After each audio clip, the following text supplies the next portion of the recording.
I've been asked by many players if I could put something on the internet on how I make my reeds. So here it is. I'm going to show you how I make a blank. This blank I use for dulcian, baroque, classical, romantic bassoon.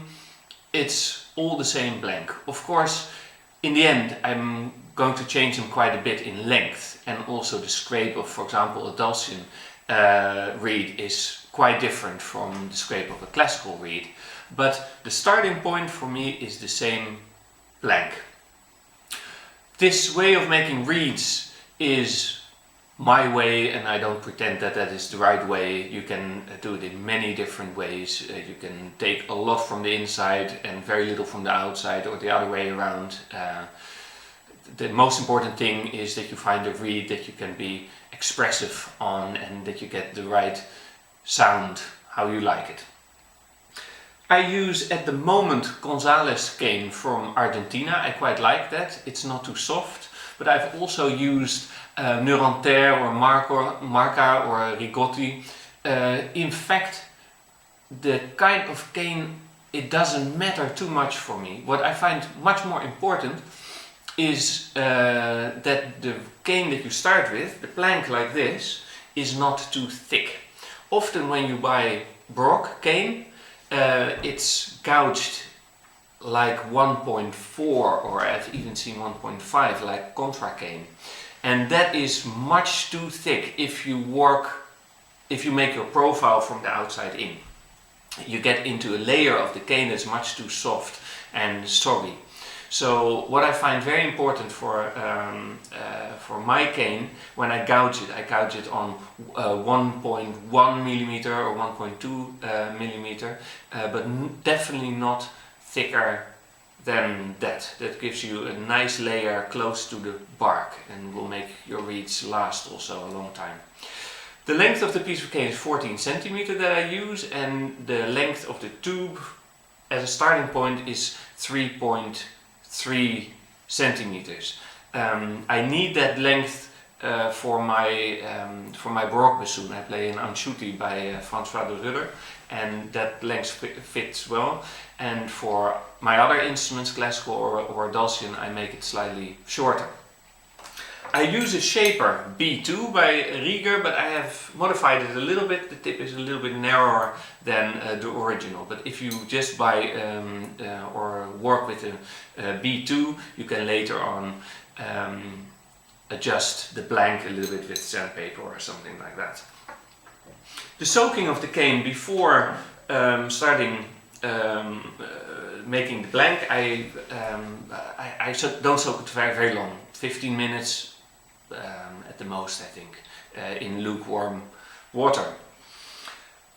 I think that's about it. Oh yeah, one last thing about the profile that's interesting to know.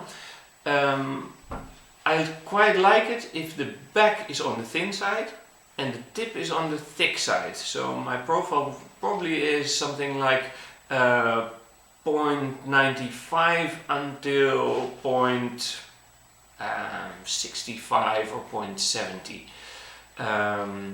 This works much better on early bassoons, I find, than to have a very thick back and a very thin tip. Also, I don't get the right sound with that.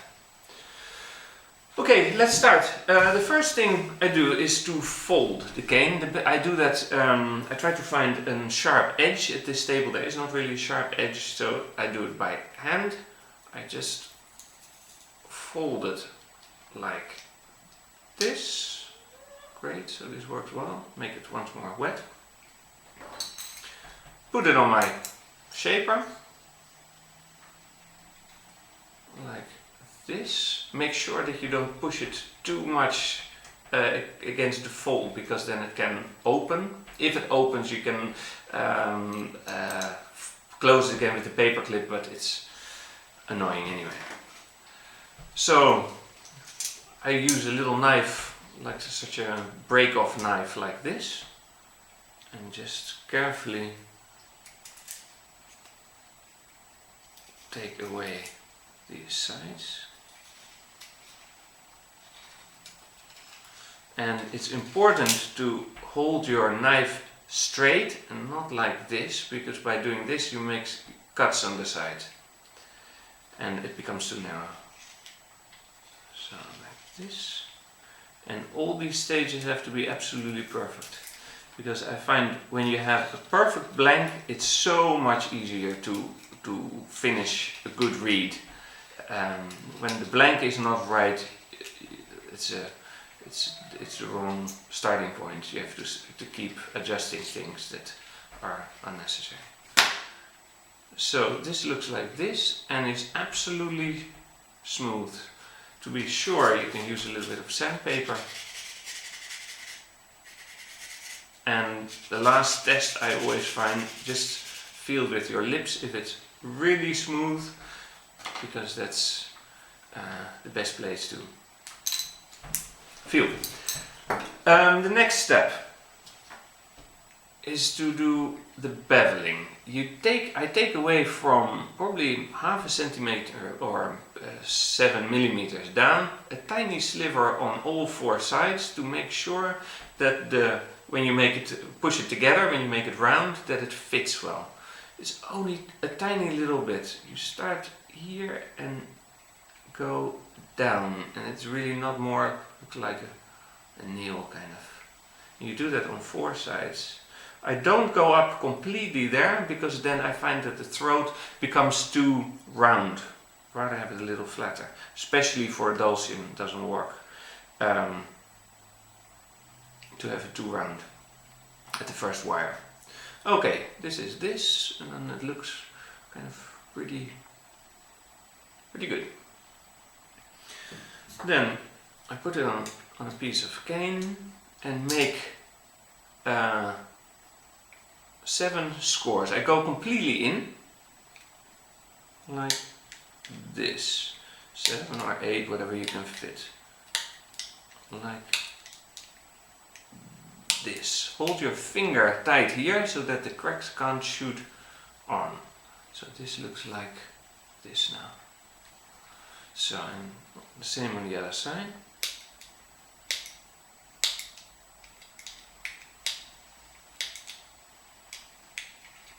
Yep, like this, that looks good. And make it wet again, make sure that it doesn't dry out. Then I cut beforehand 3 pieces of wire.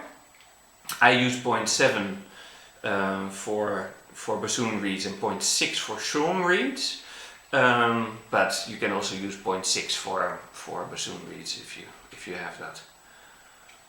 So I start with the first one, and I put it kind of very close to the shoulder, and make it as tight as I can in my hand.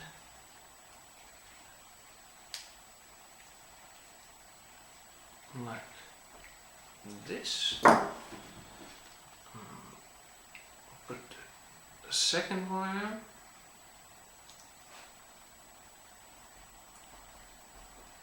Make sure that all these things are nicely in the middle so that you don't pull things out of balance.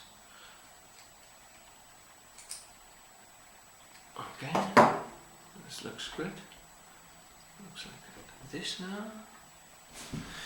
And then the most tricky part is I push in the mandrel like this, and with my nail I make sure that all these little scorings, that I push them onwards, so that you make sure that all the cracks are distributed as evenly as possible, to prevent it from have one big crack in the middle, like this. And then slowly I push this as far as necessary to make it fit on my crooks. And I put on most mandrels have that, but I put on this one, I put a little line so that I know how far it has to be in, so it fits on the bocal. So now I put the last wire like this,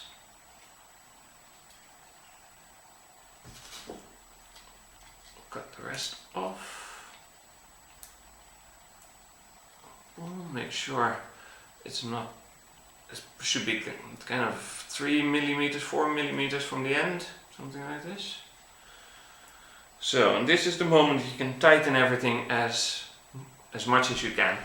It's also the moment to make sure that the end of the tube is absolutely round so that it doesn't leak on the bocal. It's incredibly annoying if it keeps leaking. So this is the moment to make that perfectly round. And if you did the scoring round, it will fit nicely. And you can really mush it around, so really crack it. And tighten it again, because you get more room. Like this. And this looks pretty round to me. So at this moment you have more grip, so you can tighten the other wires as well. At this stage I tighten all of them very tightly. In the end, probably the second wire I tighten as tightly as I can. The second one the first one I let a little looser, because otherwise you strangle the whole reed. So it shouldn't move, but you don't have to put too much pressure on.